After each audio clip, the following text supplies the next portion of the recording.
शासनाने खत विक्रेत्या संघाच्या संघटनेच्या मागणीची दखल घेतलीच आहे। माननीय मुख्यमंत्री देवेंद्र फडणवीस यांनी पूर्ण लक्ष घातलं आहे। कृषी मंत्री दत्ताजी भरणे यांनी या ठिकाणी लक्ष घातलेलं आहे। मला वाटतं यातनं लवकर तोडगा निघेल आणि जी काही मागणी आहे ती मागणी शासन चर्चा करून त्यातला मार्ग काढेल। जमीन बळकावल्याच्या आरोपावरून आमदार भाजपचे मेहता यांनी प्रताप संभाजी येथे राजीनामा त्यांनी काय मीरा भाईंदरचं लोकल काय तिथे असते मला माहिती नाही, पण ती माहिती मी घेतली नाही।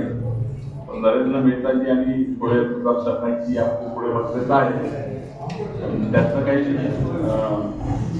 ती मागणी बघावं लागेल। पण कुठल्या कारणाने मला तपासावं लागेल। या टंचाई ज्या पद्धतीने झाली होती, खत टंचाई होईल असं मुख्यमंत्र्यांसोबतच्या बैठकीमध्ये बैठक झाली होती। खत टंचाई होऊ नये, काळाबाजारी कोणी करू नये, स्टॉक वाढवू नये यासाठी सरकार काय उपाययोजना करणार आहे? कारण की एलपीजी संदर्भामध्ये सोशल मीडियावरती मोठ्या प्रमाणामध्ये व्हायरल झाल्या होत्या गोष्टी। खत टंचाई सध्या असं होऊ नये, सरकार काय करणार? आमच्याकडे या ठिकाणी स्पॉटिंगची व्यवस्था आहे।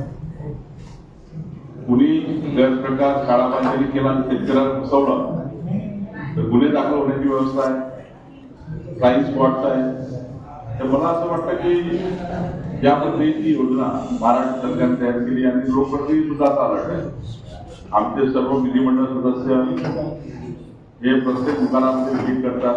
नागपूरचा विचार केला तर जिल्हाधिकारी स्वतः जिल्हाधिकारी कुमार आशीर्वादनी एकटा नागपूरचा विचार केला तर सर्व कृषी केंद्रावर तहसीलदारांनी कृषी अधिकारी गट विकास अधिकारी यांनी भेटी दिल्या आहेत।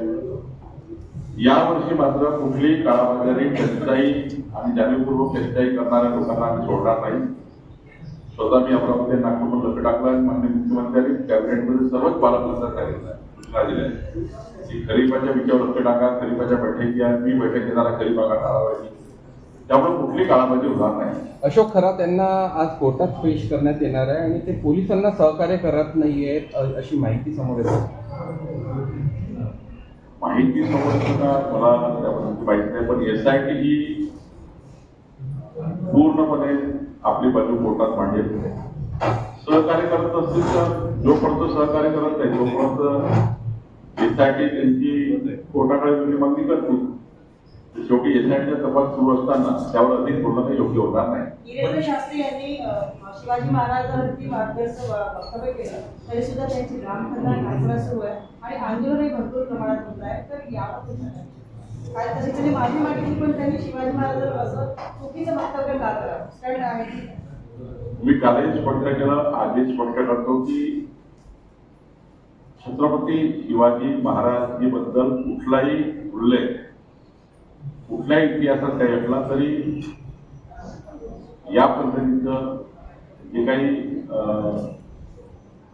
मन दुखवणारं शिवप्रेमीच्या आणि महाराष्ट्राच्या देशातल्या 40 कोटी भारतीयाला पटणारं असं कुठलं स्टेटमेंट कोणी करू नये। शेवटी इतिहासामध्ये अनेक गोष्टी वेगळ्या पद्धतीने लिहिलेल्या आहेत, वेगळ्या मांडलेल्या आहेत। कुठल्याही इतिहासाचा दाखला हा जरा तपासूनच त्यांनी प्रत्येकाने बोललं पाहिजे। मला वाटतं की त्यांनी माफी मागितलेली आहे। आता थोडा आंदोलनकर्त्यांनी माफी मागितल्यानंतरचा थोडा जो त्यांचा रोष आहे शेवटी त्यांनी कमी करता येईल किंवा कमी करावा अशीच विनंती राहणार। टेम्परेचर जे आहे ते धोक्याच्या पातळीच्या वर गेलेलं आहे। जिल्हा प्रशासनाला काय सूचना आहे? आरोग्य विभागाला काय नाही, आम्ही आता संपूर्ण जिल्हा अलर्ट आहे। सर्व पालकमंत्र्यांनी आपापल्या भागामध्ये अल निनोचा येणाऱ्या प्रभावाबद्दल काय काय अडचणी येऊ शकतात त्याच्या बैठक घेतलेल्या आहे। माननीय मुख्यमंत्री महोदयांनी स्टेट लेवलची बैठक घेतलेली आहे आणि आम्ही सर्व अलर्ट आहोत। सर्व 48 डिपार्टमेंट शासनाचे जलसंधारणापासून तर आरोग्यपर्यंत, महिला बाल कल्याणपासून तर महसूलपर्यंत सर्व विभाग अल निनोच्या प्रभावामुळे काय काय होऊ शकतं, कुठल्या कुठल्या विभागाने काय काय केलं गेलं पाहिजे याची SOP जिल्हाधिकारी